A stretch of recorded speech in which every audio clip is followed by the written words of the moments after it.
En we beginnen met een bericht over nieuwe arrestaties in de zaak Mike Venema.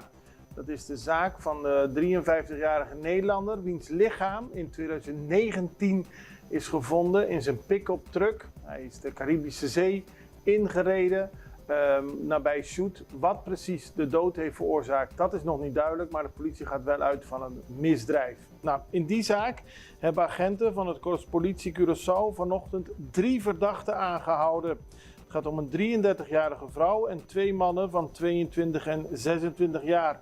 Dat staat te lezen op de website politie.nl. Alle 3 de aangehouden personen zijn inwoners van Curaçao en ze worden verdacht van betrokkenheid bij het overlijden van Mike Venema. Vorige week werden al 2 vrouwen in Nederland in deze zaak aangehouden. Het gaat om een 26-jarige vrouw uit Rotterdam en een 24-jarige vrouw uit Zwijndrecht. Die zitten beide nog vast.